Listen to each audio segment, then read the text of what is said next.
se quereis progredir no amor de Deus.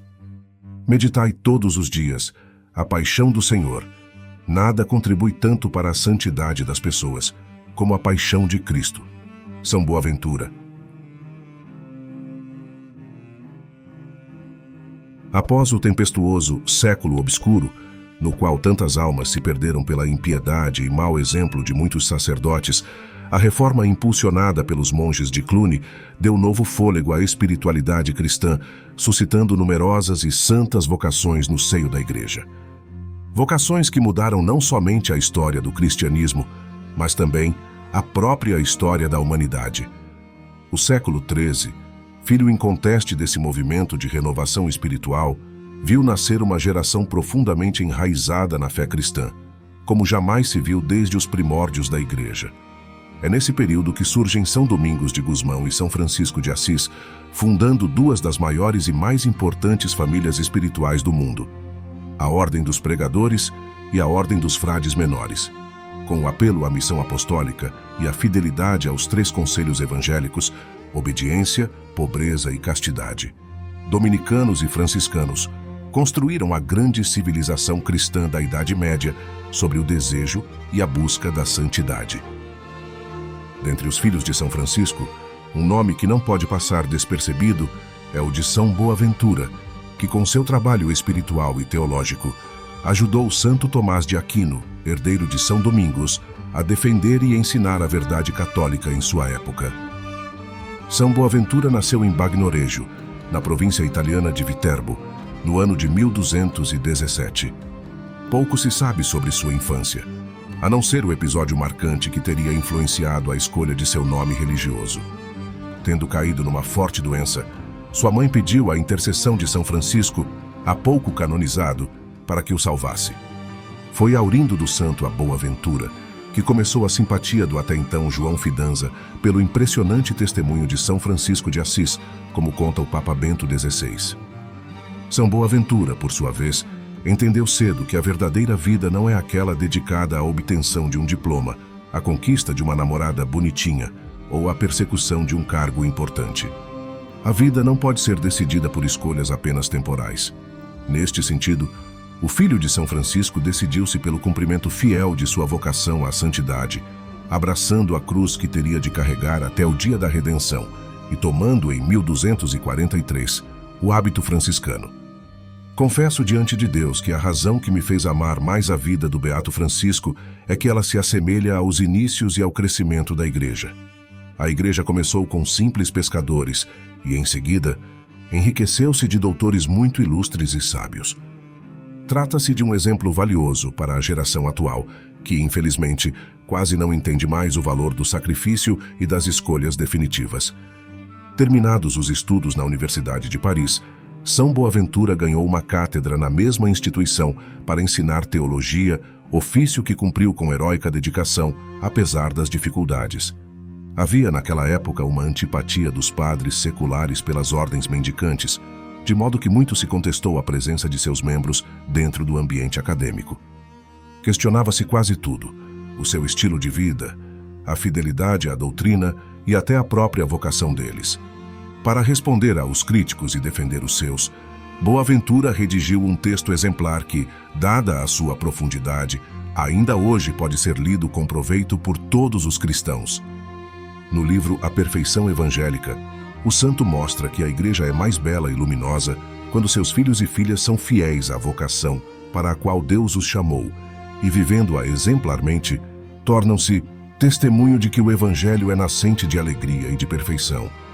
A missão de São Boaventura, porém, não se resumiu aos debates teológicos da academia. Logo teve de assumir também o governo dos franciscanos, o que o obrigou a afastar-se definitivamente da universidade para que pudesse entregar-se aos cuidados da fundação de seu pai espiritual. Tal foi a sua dedicação, que alguns chegam a atribuir-lhe o título de segundo fundador dos frades menores. Quando São Boaventura tornou-se ministro-geral da ordem, os franciscanos viviam uma tensão por causa da influência de um frade cisterciense chamado Joaquim de Fiore. Morto em 1202, este frade defendia uma teologia da história que se dividia trinitariamente. Haveria, nesse sentido, Uma época do Pai, o Antigo Testamento. Uma época do Filho, o Novo Testamento.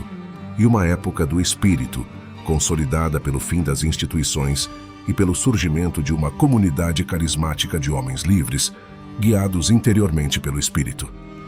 A corrente dos chamados franciscanos espirituais acreditava ser São Francisco o fundador dessa comunidade carismática.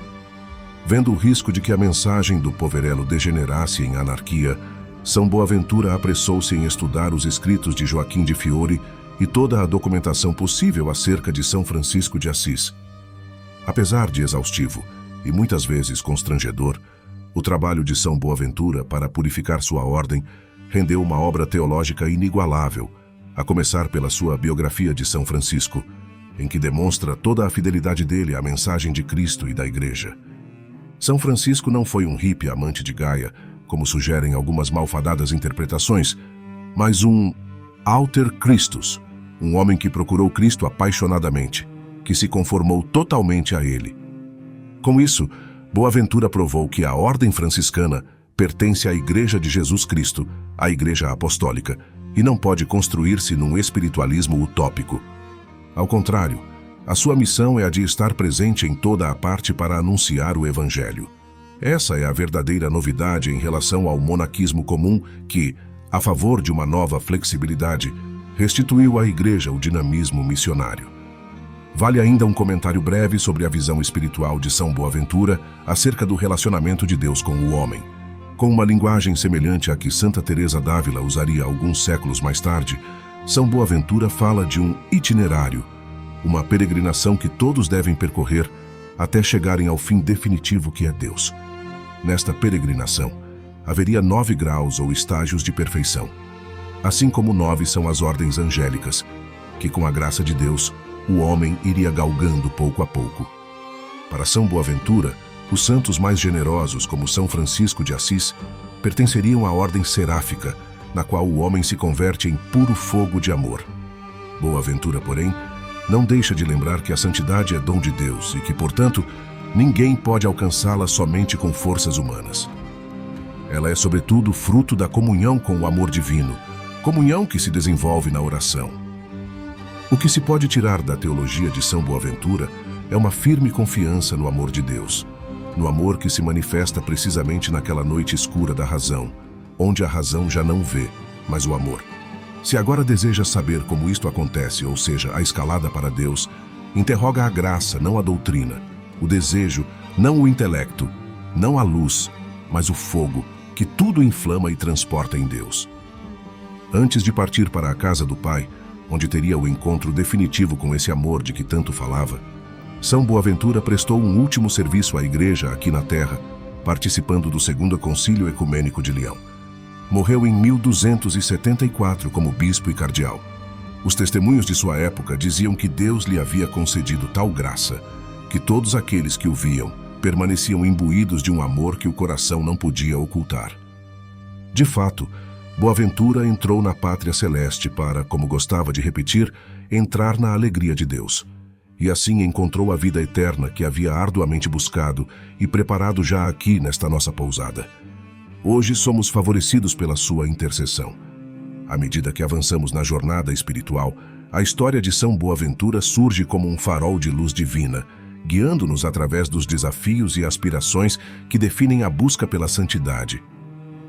Ele, com sua vida dedicada ao serviço de Deus, revela que a verdadeira grandeza reside na união íntima com o Criador, alimentada pela oração fervorosa e pela busca incessante da verdade. São Boaventura, no contexto da reforma cluniacense e das renovações espirituais do século XIII, não apenas resgatou a pureza e a fidelidade da ordem franciscana, mas também iluminou os caminhos da teologia e da filosofia com seu pensamento profundo e visionário.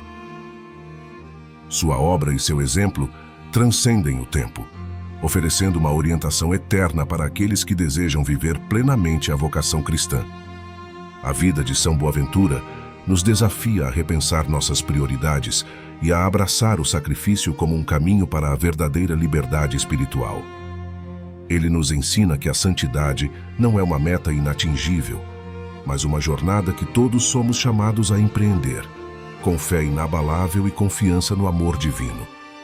Sua dedicação incansável e sua profunda comunhão com Deus são testemunhos vivos de que, através da graça e do esforço humano, podemos alcançar a plenitude da vida cristã. Que o legado de São Boaventura inspire as novas gerações a seguir seu exemplo, cultivando uma fé robusta e uma vida de serviço amoroso. Que sua intercessão continue a nos guiar, ajudando-nos a transformar nossas vidas em reflexos da glória divina, e que possamos, como ele, encontrar na oração e na ação a força para construir um mundo mais justo e mais santo. Em cada desafio, que possamos ouvir o eco de sua sabedoria, lembrando-nos de que o caminho para a casa do Pai é trilhado com amor, dedicação e uma confiança absoluta na providência divina.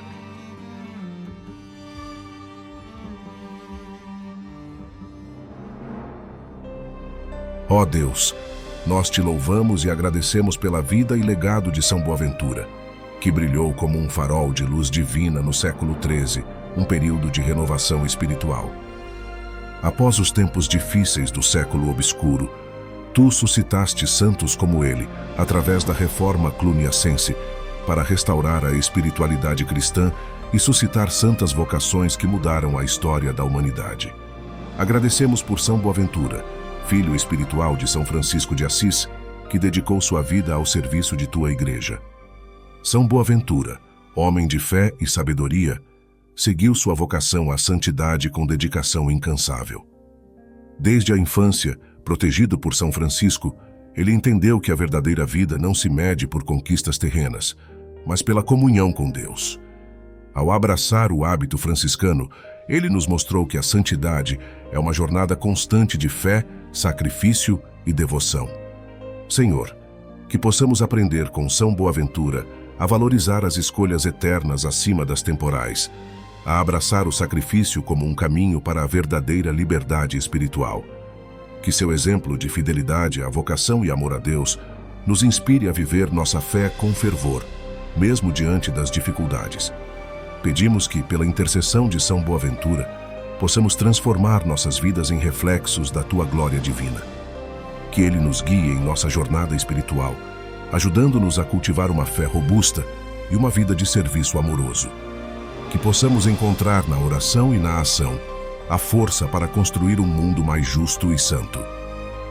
São Boaventura, cuja obra teológica e dedicação à ordem franciscana transcendem o tempo, intercede por nós.